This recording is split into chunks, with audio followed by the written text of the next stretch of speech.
yang benar. Itu ia kena pilih, ia kena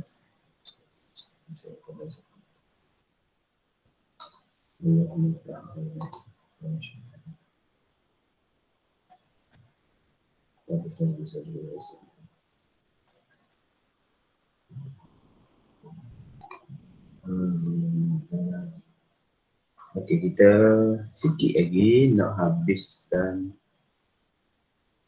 bab apa kata? Bab elektromagnet.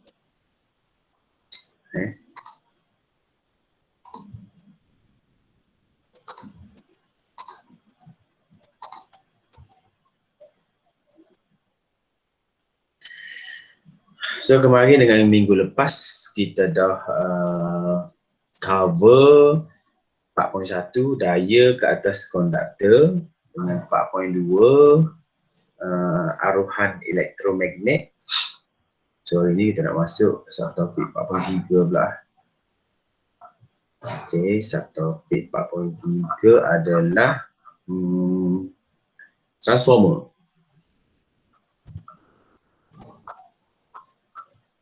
Okey. So transformer Okey, transformer ni adalah saya mulakan Okey. Subtopik yang last untuk bab 3, bab 4 iaitu transformer. Transformer ni adalah satu alat ataupun satu benda komponen elektrik yang boleh menaik dan menurunkan voltan output. Okey, dia boleh tingkatkan voltan ataupun turunkan voltan output. Jadi kalau dalam periksa, perkataan yang paling pentingnya output tu lah. Kebanyakannya yang jawab, apakah maksud transformer? Transformer ialah satu alat yang boleh menaik dan menurunkan voltan. Dia tertinggal perkataan output tu. So rugilah kalau dia tertinggal perkataan output. Dan soalan ni baru je keluar tahun lepas. Saya rasa daripada 10 orang yang jawab tu, dalam 3 orang kot yang betul. Yang lain semua tinggal perkataan output. Benda tu penting, dia menaik dan menurunkan voltan output. Kalau tak sebut output tu memang salah. Sebab dia ada dua, input dan output. Okey. Lagi satu, dia yang buat kesilapan apabila kalau ditanya apakah maksud voltan transformer, dia kata suatu alat yang boleh menaik dan menurunkan arus. Dia tak menaikkan menurunkan arus, dia menaik dan menurunkan voltan sebenarnya. Okey. Jadi kalau dia nak hantar elektrik ke tempat yang jauh, contohnya daripada Tasik Pinggir ke Dungun, kan jauh lah. Jadi yang pertama dia kena gunakan kabel yang panjang lah. Bila kabel yang panjang ni rintangannya tinggi. Kalau kita hantar arus yang tinggi, dia mungkin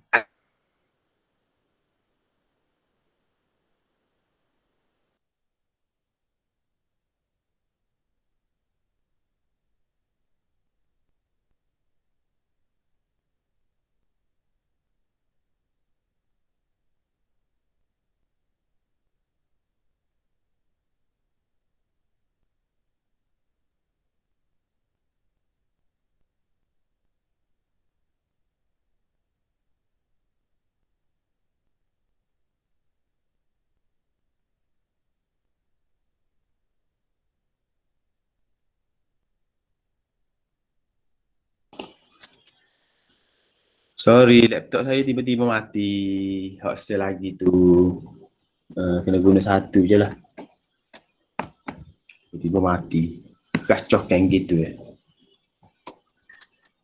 Hello? Awak dengar tak? Dengar. Dengar cikgu. Hello? Dengar tak?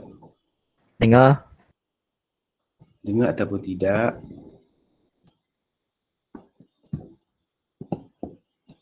Dengar cikgu. Hello? Ada suara saya ke tak ada? Ada. Ada ke ada? Tak ada.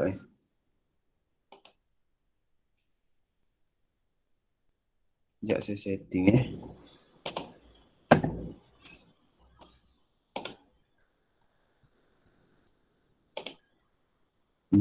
headphone.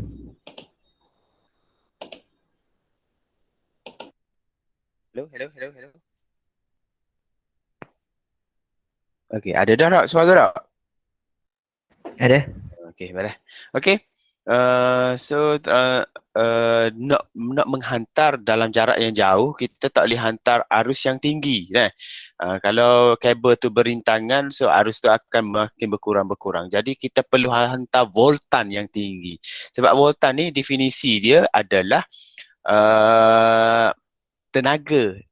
Tenaga untuk menggerakkan cas. Jadi kalau kita nak hantar suatu benda dalam jarak yang jauh, kita kena hantar tenaga yang tinggi. Tenaga tu kena tinggi. Sebab tu transformer ni fungsi dia adalah menaik dan menurunkan voltan. Okey, menaik dan menurunkan voltan output. Okey Okey, jadi macam mana dia berfungsi? Contoh kalau macam laptop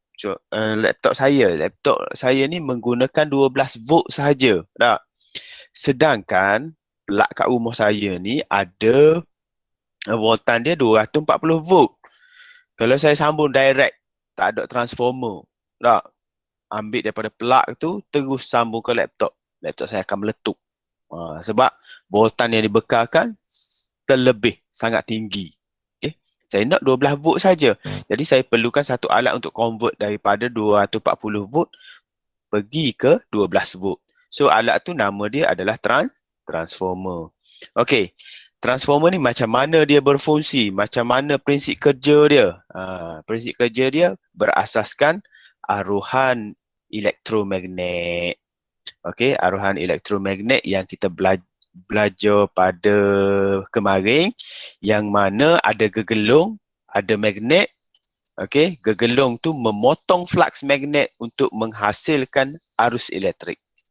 Okey, gegelung ataupun konduktor mesti memotong flux magnet supaya aruhan terhasil. Okey, kita tengok ni contoh ni yang ada pada slide saya ni. Dia kata transformer injak turun. Okey, daripada input dia 240.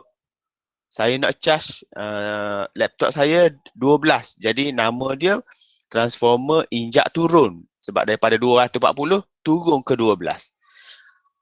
Katakanlah saya nak guna alat elektrik yang menggunakan voltan yang tinggi. Contohnya ketuhar oven. Oven kan panas tak? Dia perlukan banyak tenaga.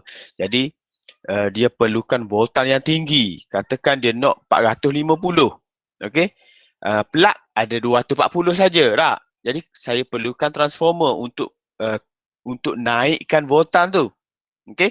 Bila nak naikkan voltan tu, transformer tu naikkan voltan, maksudnya transformer tu adalah transformer injak naik. Okey. Injak naik. Okey, secara asas dia ada dua gegelung sahaja. Secara asas dia okey, yang mana gegelung tu dia tak bersambung pun, cuma dia berada di sebelah-sebelah. Ni litar yang satu, yang kedua ni litar nombor 2. Dia tak bersambung, cuma dia diikat pada teras besi lembut yang sama. Teras besi lembut tu berada dalam keadaan empat segi. Kalau kita tengok daripada lilitan dia tu tak bersambung pun. Jadi macam mana suatu elektrik tu boleh terhasil? Litar lain tapi boleh terhasil pada litar nombor 2. Arus mengalir pada litar yang pertama. Tapi litar nombor 2 juga ada arus. Sebelum ni tak ada arus. Tapi bila kita on switch, dia ada arus. Okey, dia menggunakan konsep aruhan elektromagnet. Okey, macam mana dia berfungsi? Okey, apabila arus ulang alik dibekal, transformer ni hanya berfungsi untuk arus ulang alik sahaja. Kalau arus terus, kalau kita sambung bateri, dia tak jadi. Dia macam ni. Arus ulang alik boleh ditukar kepada arus terus. Contohnya, laptop saya ni dia guna bateri. Bateri tu adalah arus terus. Okey, arus terus. Bila arus terus ni, dia ada terminal positif negatif. Positif negatif. Kalau arus ulang alik, dia mengalir dalam dua arah. Sekejap ikut jam, sekejap ikut lawan jam. Ikut jam, lawan jam, ikut jam, lawan jam. Jadi dia tak ada terminal positif dan negatif. Sebab terminal positif kalau kita tukar pun dia boleh jadi mana-mana. Okey? Uh,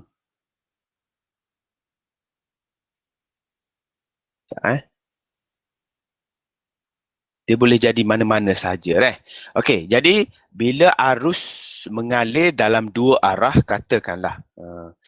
Ni daripada lukisan ni saya buat lukisan 2D 2D gini. Dia ada sebuah teras besi lembut. Teras besi lembut tu berbentuk segi empat.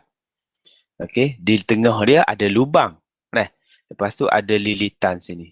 1, 2, 3, 4, 5, 6. Okey, lepas tu dia bersambung kepada arus ulang alik. Arus ulang alik tu pelak tu lah. Lepas tu sekunder pula dia ada satu litar lain. Okey, 1, 2, 3. Okey, lepas tu sini saya sambung kepada mentul. Katakanlah mentul tu tak? Tu logo mentul Kalau bulat dan pangkah dalam dia tu logo mentul ataupun bab. Okey. Okey, bila saya on arus, sebab arus ulang alik ni dia mengalir dalam dua arah. Dia mengalir dalam dua Bila dia mengalir dalam dua arah, kejap dia boleh jadi positif, kejap dia jadi negatif. Okey. So, bila dia mengalir positif, mula-mula katakanlah dia mengalir dalam dua arah dalam masa dalam satu frekuensi yang sangat tinggi lah. Sekejap, positif, negatif, positif, negatif, positif, negatif. Positif, negatif tu macam mana? Untuk gitar yang pertama, dia mengalir belah atas ni. Okey, dia mengalir. Dia masuk gini, mari. Nampak?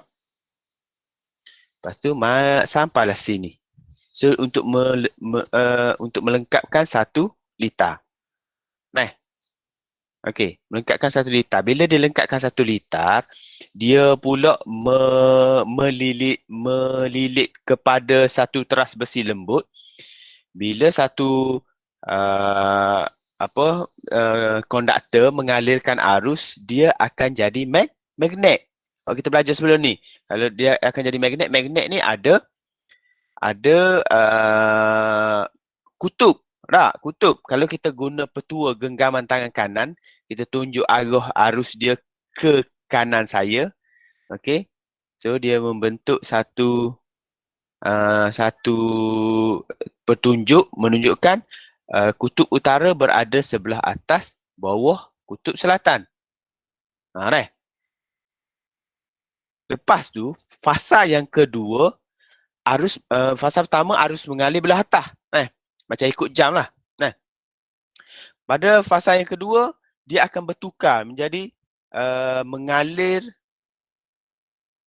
daripada bawah ni pula. Jadi gitu. So saya buat dua warna tu lah. Warna pink, fasa pertama. Fasa kedua arus mengalir. Sebab dia dua hala positif negatif. Azan kita berhenti kejap.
Ayo,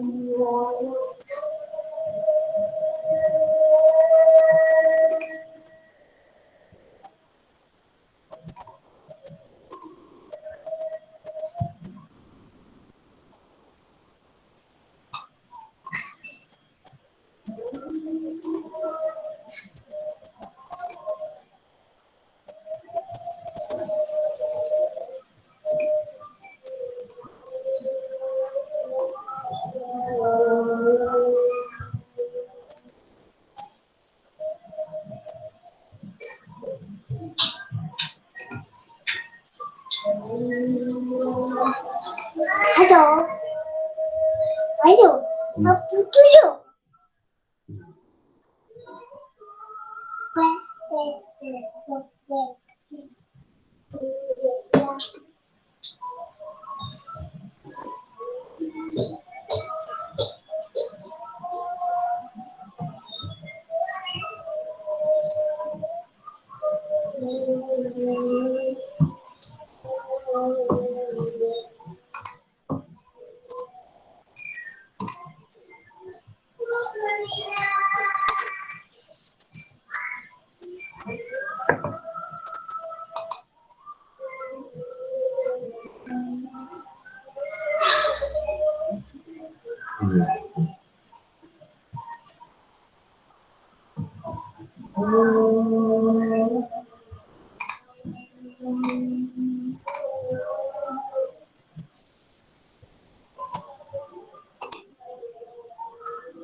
Okey, kita teruskan. Okey, jadi arah pengaliran dia tu, arah pengaliran arus, sebab arus ulang alik ni dia ada dua arah. Arah yang pertama dia ikut jam daripada atas. Yang kedua daripada bawah. So dia akan arus dia tu akan ikut frekuensi yang ditetapkan lah. Kalau 50 kali pertukaran dia. So bila dia mengalir daripada belah atas, dia teras besi lembut ni akan jadi magnet. Okey, magnet kutub utara atas, kutub selatan bawah dah. Tapi bila arus mengalir tu daripada bawah naik ke atas, dia akan bertukar menjadi utara belah bawah, selatan belah atas. Okey. So pertukaran kemagnetan tu, magnet tu bertukar kejap kutub utara, utara selatan dengan keadaan yang sangat laju. Utara selatan seolah-olah ada magnet yang keluar masuk. Beri komi. Okey, keluar masuk sini. Ada magnet ni utara selatan, bawah ni pula selatan utara. Atas selatan utara. Dah. Seolah-olah ada magnet yang keluar masuk pada gegelung kedua ni. Gegelung sekunder. Jadi menyebabkan seolah-olah seperti ada magnet yang potong flux dia. Pada gegelung kedua ni berlakulah pemotongan flux. Bila berlaku pemotongan flux, maka akan ada arus aruhan yang terhasil. Arus aruhan tu sama macam arus litar sekunder, litar primer. Okey, yang mana arus dia adalah arus ulang alik juga. Cumanya voltan yang terhasil bergantung kepada bilangan lilitan. Katakanlah bilangan lilitan sini 24 lilitan. Okey, bilangan lilitan sini 24 juga contohnya. Maka voltan yang terhasil akan sama. Katakan sini 240 volt, sini terhasil pun 240 volt juga. Tapi apa akan jadi kalau bilangan lilitan tu dikurangkan daripada 24 lilitan, dikurang jadi 12 lilitan. So transformer ni akan jadi transformer injak turun. Sebab apa? Bilangan lilitan dia prima 24, sekunder jadi 12. Dan voltan pada prima 240 yang terhasil pada sekunder akan jadi 120 volt. Sebab apa? Sebab dia separuh daripada asal. So transformer ni dia akan jadi transformer injak turun. Gitu. So kalau kita nak jadi injak naik, kita kena buat lilitan yang lebih banyak daripada prima. Prima 10, sekunder jadi 20. Dia akan naik sekali ganda. Okey, dia akan naik sekali ganda. Okey, maka ada satu persamaan sini, VS per dengan VP sama dengan NS per dengan NP. VS tu maksudnya voltan sekunder bahagi dengan voltan prima, P tu prima, sama dengan bilangan lilitan sekunder bahagi dengan bilangan lilitan prima. Okey, awak boleh adjust persamaan dia. Mungkin awak tulis begini, VP per VS sama dengan NP per dengan NS. Mana-mana satu pun boleh. Dia boleh tukar tempat. Okey. Dengan syarat kalau P duduk atas, hak ni pun duduk atas juga. Kalau S duduk bawah, hak ni pun duduk bawah juga. Okey. So dalam pengiraan kita, lagi kita akan gunalah. Okey, ada satu transformer. Nama dia transformer unggul. Okey, transformer unggul ni transformer macam mana? Kuasa yang dibekal oleh input adalah sama dengan kuasa yang dibekal oleh yang dihasilkan pada output. Tidak kehilangan kuasa lah. Tapi wujud tak transformer unggul? Wujud sekiranya kalau kita guna superkonduktor. Superkonduktor tu dia tak ada rintangan. Dia tak ada rintangan langsung. So dia akan hasilkan sama. Input dengan output tu kuasa dia adalah sama. So maksudnya transformer tu dikategorikan sebagai transformer unggul. Tapi setakat ni kalau kita beli alat-alat yang ada dekat rumah kita ni, transformer tu kebanyakannya tidak unggul. Sebab apa? Okey, yang pertama dawai yang dia gunakan ada rintangan. Dia tak guna superkonduktor. Superkonduktor ni yang pertama dia mahal, dia sukar untuk diperolehi dan dia nak syarat kawasan sejuk. Tapi kawasan iklim kalau macam Malaysia ni, suhu bilik pun 27 darjah Celsius. Okey, tak sesuai lah guna superkonduktor. Okey. Jadi dia guna dawai biasa. Biasanya dia guna dawai kuprum lah. Dawai kuprum ni walaupun dia bagus tapi dia tetap ada rintangan. Macam mana kita tahu dia ada rintangan? Cuba awak pegang transformer ataupun charger telefon awak. Panas ke tak? Kalau charger telefon awak tu panas, maksudnya dia bukan transformer unggul. Dia ada kecekapan dia sendiri, berapa peratus lah. Okey. Kalau unggul, dia tak ada rintangan langsung, dia boleh keluarkan input dengan output adalah sama. Okey. Oleh itu tenaga elektrik dipindahkan daripada litar prima dan litar sekunder adalah sama. Okey. Yang dikatakan unggul, kuasa output sama dengan kuasa input, maka dapat satu waktu kecekapan dia akan jadi 100%. Okey, biasanya transformer yang ada ni biasa kecekapan dia 60, 70%, right? Yang ada pada kehidupan kita seharian ni lah. Okey, jadi kalau kita nak meningkatkan kecekapan transformer, kecekapan ni boleh kita tingkatkan dengan kaedah kita ada beberapa kaedah. Okey. Yang pertamanya transformer ni kebiasaan dia ada punca kehilangan tenaga dia ada 4. Yang pertama rintangan gegelung, yang kedua arus pusat, ketiga histresis, kebocoran flux. Kita tengok satu persatu dah. Okey, rintangan gegelung. Okey, rintangan gegelung tu macam saya cerita tadi, dia guna dawai apa dah.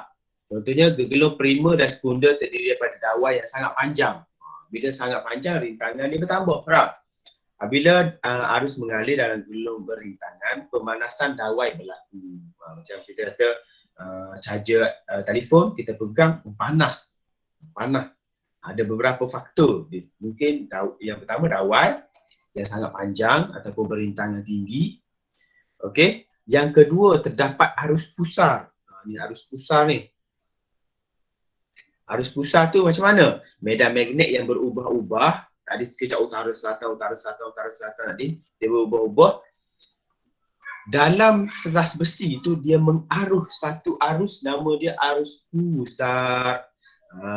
Dalam teras besi, arus pusar memanaskan teras besi, maka kita akan rasa charger kita tu panas juga. Okay? Teras besi yang panas membebaskan tenaga ke persekitaran. Okay? Maka tenaga elektrik tadi akan ada dibazirkan dalam bentuk tenaga haba. Right? Yang ketiga, histerisis. Histerisis ni adalah teras besi lembut yang dimagnet dan dinyah magnet secara berterusan oleh magnet yang berubah-ubah. Okey, kalau kita guna teras keluli contohnya lah. Teras keluli ni dia jadi magnet, dia lambat untuk hilang kuasa dia. Jadi situ sebab dia berlaku secara laju, magnet tak magnet. Kalau kita guna bahan yang lembab, maksudnya dia lambat pertukaran dia akan menghasilkan histerisis. Tenaga yang dibekalkan untuk pemagnetan tidak dipulihkan sepenuhnya. Kita kalau boleh ada arus magnet, tak ada arus tak jadi magnet. Kita nak dia cepat, pertukaran dia tu cepat. Kalau kita guna besi selain daripada teras besi, dia punya kuasa kemagnetan tu bertindak lambat. Bila dia lambat jadi magnet, lepas tu dia lambat nak bertukar balik. Faham tak? Dia macam lambat. Kalau kita guna teras besi lembut, dia automatik. Kalau ada arus dia jadi magnet, tak ada arus dia tak jadi magnet. Jadi dia telah mengurangkan histerisis. Okey, lagi ada kebocoran flak magnet. Ada flak magnet yang tidak dipotong sepenuhnya.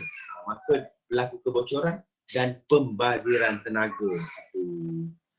Okey, cara nak mengurangkan dia kalau rintangan gegelung ni, kita boleh gunakan dawai kuprum yang lebih tebal untuk mengelakkan daripada rintangan tinggi supaya rintangan gegelung menjadi lebih kecil. Tu point dia. Kita guna dawai kuprum yang berintangan gendoh. Nak guna rintangan gendoh lagi ada emas. Boleh tapi mahal. Okey, kalau arus pusar kita boleh kurangkan dengan kita guna teras besi berlamina, berlapis-lapis. Berlamina tu lapis-lapis. Tujuan dia adalah untuk mengurangkan arus pusar. Histerisis, kita kena guna teras besi lembut. Jangan guna benda lain, jangan guna keluli, jangan guna aluminium. Kita kena guna besi yang lembut. Besi lembut ni maksudnya besi yang pure. Kita tak campur dengan bahan lain. Sebab apa? Besi lembut ni mudah dimagnet dan dinyah magnet. Lagi untuk mengelak kebocoran flak, kita kena design transformer tu supaya primer beratas pada primer tu ditutupi oleh sekunder. Kalau awak tengok charger sekarang ni memang dia bentuk stoko gitu lah. Sebab apa? Sebab dia primer bawah, sekunder duduk atas. Sekunder tutup primer ni. Supaya tak ada berlaku kebocoran flux magnet. Gitu. Okey. Arus pusar walaupun dia berlaku pembaziran, punca kehilangan kuasa, tapi dia ada juga kegunaan dia. Awak pernah tak dengar ni dapur aruhan? Kita tengok dapur tu flat je, tapi kita kena letak kuali boleh panas. Okey, dapur ni kalau awak pergi sentuh sini, sentuh sini lah, sini awak sentuh. Dia tak rasa panas pun. Tapi kalau letak kuali tu cepat je panas. Sebab apa? Ni dia guna aplikasi arus pusar. Jadi arus pusar tu bila bersentuhan dengan kuali pun dia pilih juga, bukannya semua kuali kalau letak panas. Dia ada tu dia. Ada jenis-jenis dia juga. Okey. Bila letak kuali tu arus pusar tu boleh mengalir dan dia akan jadi panas kuali. Tapi macam bilik guru lelaki ada dapur. Nanti buka sekolah boleh kita tengok. Dia haba cikgu bang. Dia untuk menghasilkan haba tapi dia menggunakan arus pusar. Arus pusar tu kalau kena pada besi dia akan jadi panas sebab besi ni dia ada rintangan. Arus jumpa rintangan dia akan jadi cepat panas. Tapi biji air beli tu kita suka nak kawal dia punya suhu dia. Kita besarkan sikit, tengok hangit lah makanan. Dalam 2-3 saat dia boleh hangit. Okey, kegunaan transformer dalam kehidupan harian ada transformer injak naik, injak turun. Injak turun ni biasa dia turunkan untuk perumahan lah. Perumahan nak guna biasanya tak guna tinggi sangat. Jadi dia perlu turunkan voltan. Okey, kita guna pun dalam 240 je lah. Tapi kalau kilang-kilang nak buat kereta, bakar besi apa semua, dia nak voltan yang tinggi. Jadi kita perlukan transformer injak naik. Ni contoh injak turun ni, mengecas komputer riba, mesin fotokopi, mesin timpalan di rumah lah. Timpalan di kawasan kilang-kilang tu lain lah. Guna tinggi. Kalau injak naik pula, bahan yang menghasilkan haba tu seperti gelombang, ketuhar gelombang, ataupun mesin-mesin Sinar X ke, mesin yang ada di mana tu? Di hospital biasanya. Jadi perlukan transformer injak naik. Okey, maka dalam sistem penghantaran juga dia ada transformer juga. Di kawasan perumahan kalau awak tengok satu bangunan kecil itu, sebenarnya dalam dia ada transformer. Okey, katakanlah sini stesen jana kuasa ni.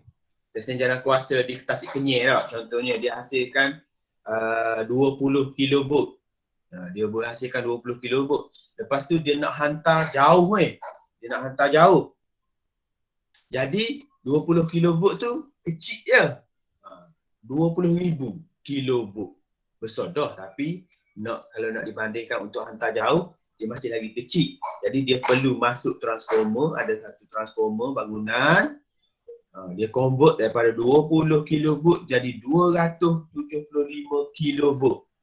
Dalam ni dia guna transformer injak naik. Nampak ni? Transformer injak naik. Okey, dia pun hantar melalui kabel jauh merentasi daerah apa semua sampailah satu tempat tu dia ada pencawang masuk dia. Dia kena turunkan daripada 275 nak jadi 132. So dia turunkan. Okey, dia pun lalu kawasan perumahan.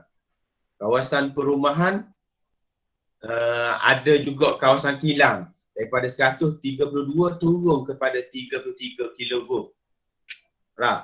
Lepas tu industri berat kilang-kilang ni dia beri 33 kV. Tapi kalau industri ringan dia turunkan lagi jadi 11 kV. Sampai di kawasan rumah-rumah dia turunkan lagi jadi 230 volt. Dia naik masa nak hantar jauh saja. Bila dah sampai tu dia akan turunkan. Ikut keperluan lah, ikut keperluan pada sistem penghantaran. Okey.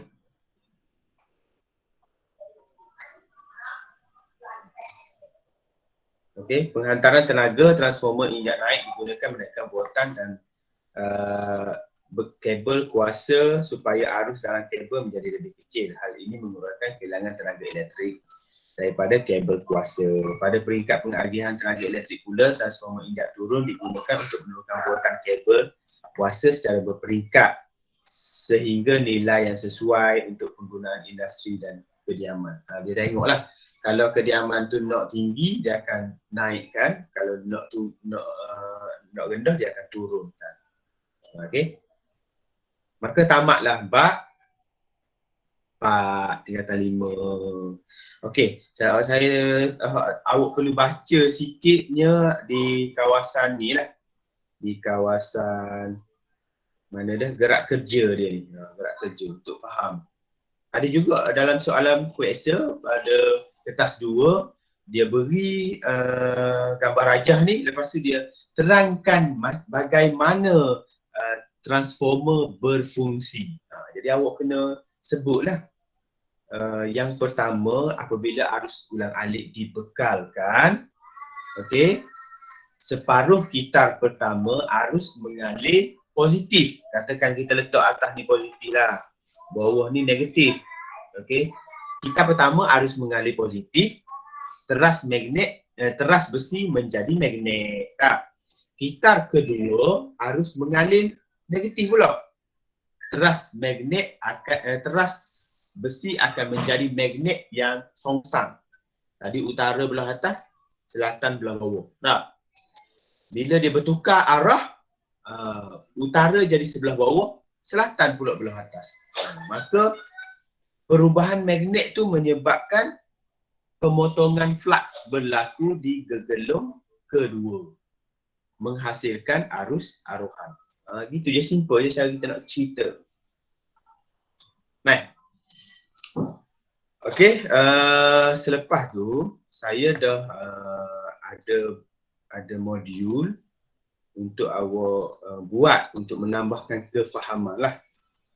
Okey, modul tu adalah modul JPN daripada Perak. Sekejap saya cari lah. Sebenarnya banyak koleksi soalan tahun ni saya dapat.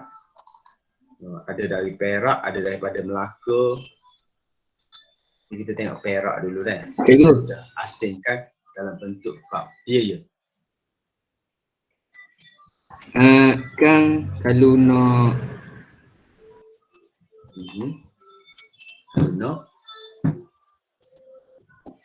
Kalau nak apa Kak? Senyap. kalau nak melekat aruhan elektromagnet you kena memotong Ya. Lepas tu Kena hasilkan arus, kena potong.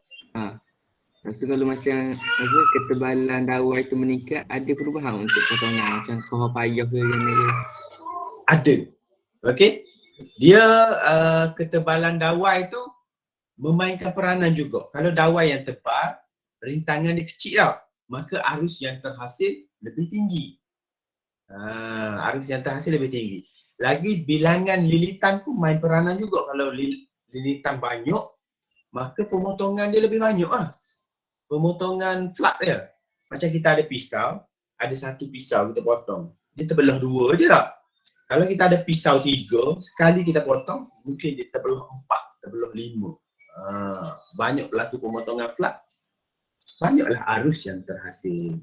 Okey, cuba kita tengok satu contoh soalan kertas 1 daripada SPM. Soalan SPM. Okey, rajah 1 menunjukkan tangan kanan mewakili petua tangan kanan Fleming. Okey, kalau kemarin saya bagi tahu dah. Kalau tangan kiri Fleming adalah untuk motor. Cara kita nak kenal motor, kita tengok ada tak arus dia beri.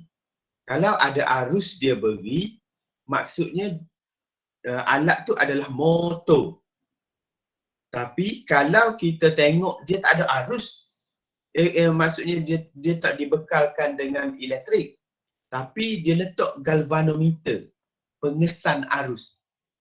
Pengesan arus ni dia mengesan kehadiran arus. Tak? Itu bermakna dia adalah penjana. So tangan kiri adalah motor, tangan kanan penjana. Okey, so dalam soalan ni dia kata tangan kanan Fleming. Maksudnya penjana lah tu. X tu mewakili apa? Jari telunjuk. Jari telunjuk tu mewakili, siapa tahu? Arus ke, daya ke, medan magnet ke, beza upaya? Medan magnet. Medan magnet. Nampak? Komen.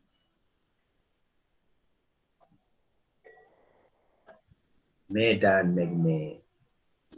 Nampak? Kalau mudah sangat. Kalau katakan dia letak sini Y, jari tengah tu tunjuk apa?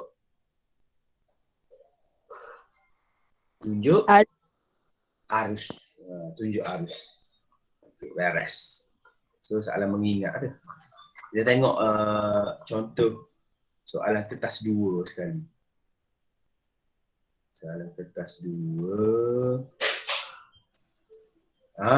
Tengok ni adalah transformer. Okey.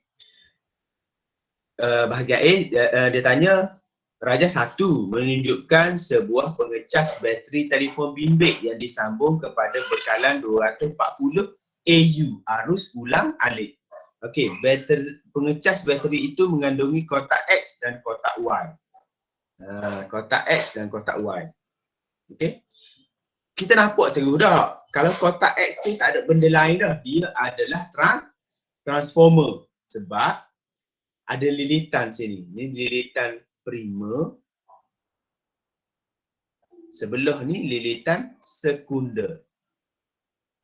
Lepas tu kita tengok bilangan lilitan pula. Primer ni banyak lah. Sekunder sikit. Tu menunjukkan dia adalah transformer injak turun. Okey. Y tu kita tak payah tengok lagi. Kita tak tahu kenapa dia kosong situ. Okey. Soalan yang pertama, fungsi komponen X, komponen dalam kotak X adalah untuk menurunkan voltan daripada 240 turun jadi 20 volt. Namakan komponen. So kita dah tahu dia adalah transformer. Transformer. Satu markah dapat. Yang kedua, nyatakan konsep fizik yang menerangkan bagaimana komponen di dalam kotak X berfungsi. Okey, transformer ni adalah aplikasi kepada konsep apa? Konsep apa dah? Berfungsi. Konsep apa? Konsep. Kita belajar kemarin konsep apa? Aruhan elektromagnet. Ya, aruhan elektromagnet. So, aruhan, apa tu dia aruhan pula? Aruhan elektromagnet. Dia adalah aplikasi kepada aruhan elektromagnet. Okey, settle. B, bilangan lilitan pada gegelung primer pada kotak X adalah 960. So, hitungkan bilangan lilitan pada gegelung sekunder. So, kita ingat rumus dia V S per dengan V P sama dengan N S per dengan N P. N tu bilangan, V tu voltan. Okey. Jadi dia kata voltan sekunder 20 adik. Daripada 240 nak tukar kepada 20. Nah, so 20 per dengan 240 sama dengan NS kita nak cari per dengan ni 960. Okey, maka NS sama dengan apa? 2 bahagi 24 darab 960. So NS adalah 80. Ada unit tak? Apa unit dia NS ni? Siapa tahu apa unit bilangan?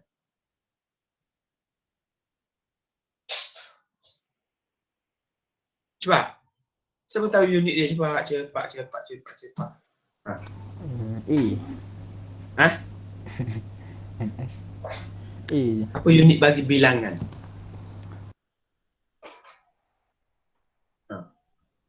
Mana ada unit bilangan? Tahu? Kita ni berapa? Tak ada. Tak ada unit bilangan. Jangan jawab 80 Hz pula.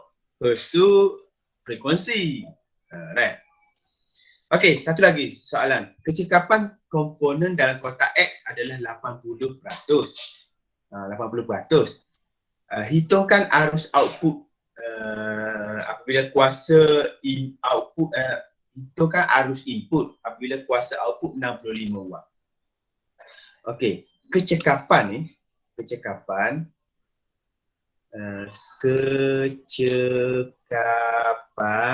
sama dengan kuasa output per dengan kuasa input darab 100%. Boleh? Okey, kecekapan ni adalah kuasa output bahagi kuasa input darab 100%. Tu awak perlu tahu dulu lah. Okey, lepas tu kecekapan dia kata 80% sama dengan kuasa output. Dia beri dah ni, kuasa output adalah 65. So 65 per dengan kuasa input. Kuasa P sama dengan VI. Betul tak? Kuasa adalah hasil darab voltan dengan arus. Okey, voltan input berapa tadi dia kata? Voltan input okey, voltan input adalah ni. Bank itu ni 240 rap. So gantikan balik sini. 240 darab berapa I? Sebab dia suruh hitungkan arus ni darab 100% sama dengan 80. So kita pindahkan ni darab ni, dia pindah jadi bahagi. So 80% per dengan 100% bersamaan dengan 0.8. Nak? Sama dengan 65 per dengan 240 I. Okey. Maka penyelesaian dia kita tukar kedudukan. Jadi I sama dengan 65 per dengan 240 darab 0.8. Kita tukar kedudukan dia. I di sini, 0.8 turun sini.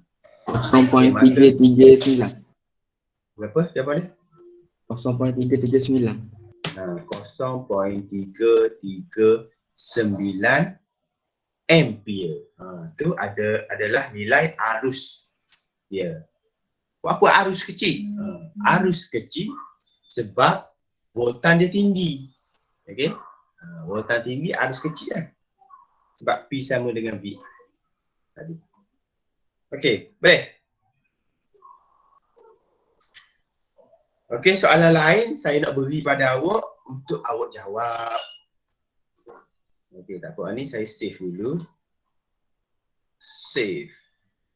Okey. Supaya boleh jadi panduan pada awak untuk awak jawab. Minggu depan kita boleh awak boleh pilih soalan mana yang sukar untuk kita bincangkan sebelum kita masuk bab baru. Boleh? Boleh tak? Senyap ni ada kedok kan? Kegisu lah. Boleh cikgu. Okey, tadi saya tengok ada 35 orang, seorang Dr. Left. Jadi macam biasa, awak tak ada siapa ni? 3 orang tak, 4 orang tak ada. Sekejap saya buka tu sekejap, kehadiran. Kehadiran.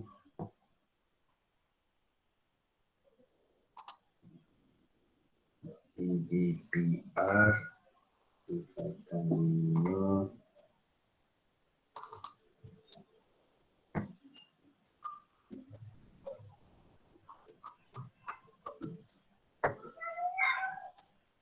Firdaus ada Firdaus? Firdaus Yusuf? Ada.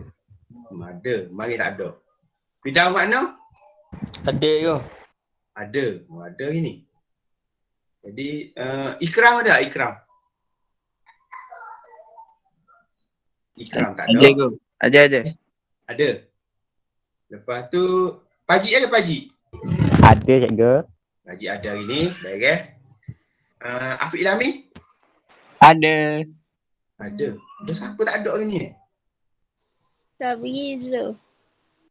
Oh, Sabri. Oh, Sabri regular customer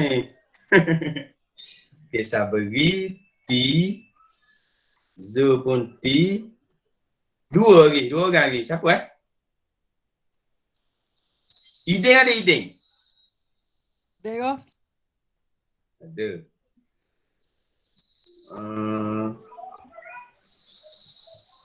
Dah habis tak ada kan?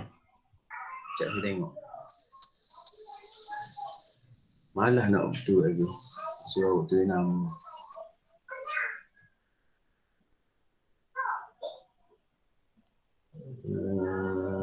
Irham ada.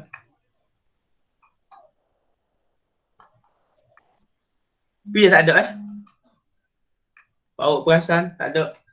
Boleh Back out. Mafiq Eka. Oh, Eka ya tak keluar ada. awal saya. Dia masuk tadi? Masuk dia. Okey. Fauzan tak ada. Fauzan ada? Fauzan ada? Tak ada. Seorang lagi. Apa lagi?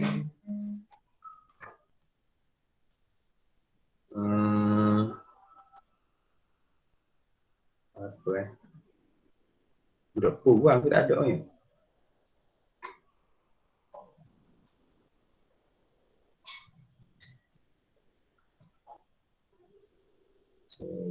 Fauzan.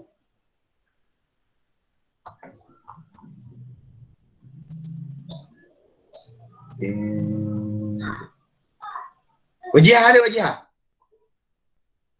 Ada cikgu. Ada. Biasa Wajah pun biasa juga tidur tengah hari ni.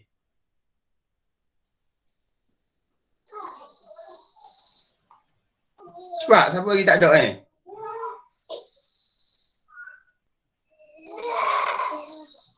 Seorang lagi. Cerita dia.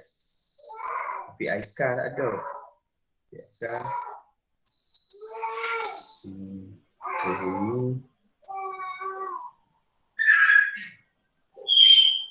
Nurul Nurul mana? Nurul dah 3 hak. Nurul M1. Atirah. Nurul Atirah tak ada Atirah ada. Okey, baik terima kasih. So, kejap lagi saya masuk soalan modul tu dalam Telegram. So, boleh try jawab lah. Hujung minggu ke, masa-masa free ke. Walaupun jadual awak penuh, saya tahu jadual awak penuh. Tapi itulah pengorbanan kita seorang pelajar. Nak berjaya kena itulah. Okay. So setakat itu saja. Wallahu alam. Assalamualaikum warahmatullahi wabarakatuh. Kita tangguh dengan tasbih kafarah dan surah Al-As. Subhanallah. La ilaha illallah wa astaghfirullah wa atubu ilaih. Wal asr.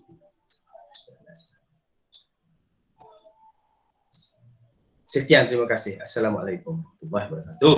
Waalaikumsalam. Terima kasih cikgu. Terima kasih cikgu. Sama-sama. Okay. Terima kasih cikgu. Sama. Cikgu. Terima kasih cikgu. Exam jadi ke cikgu? Exam? Exam gini, dia JPN tu dah keluarkan dia punya cadangan. Lepas tu, dia nak persetujuan daripada pengetua. Sekarang ni dia dah mesyuarat dengan pengetua, tapi pengetua tu masih diam membisu. Kita tak tahu apa keputusan dia. Pengetua sekolah kita lah? Bukan pengetua sekolah kita saja. Pengetua sekolah-sekolah lah? Sekolah-sekolah. Dia tengok majoriti. Siapa sokong, siapa tak sokong. Setakat ni tak ada keputusan lagi. Kalau ada, kita akan maklum segera lah. Kalau ada, fizik masuk sampai bab 4 ke? Tak. Sampai masuk sampai bab 2 sahaja. Masuk bab 2. Daripada tingkatan 4 sehingga bab 2. Soalan siap lama dah. Sebelum cuti sekolah itu lagi. Cuma kita nak Mungkin bagi spoiler cikgu. peruncingan. Peruncingan semua tajuk lah. Oh.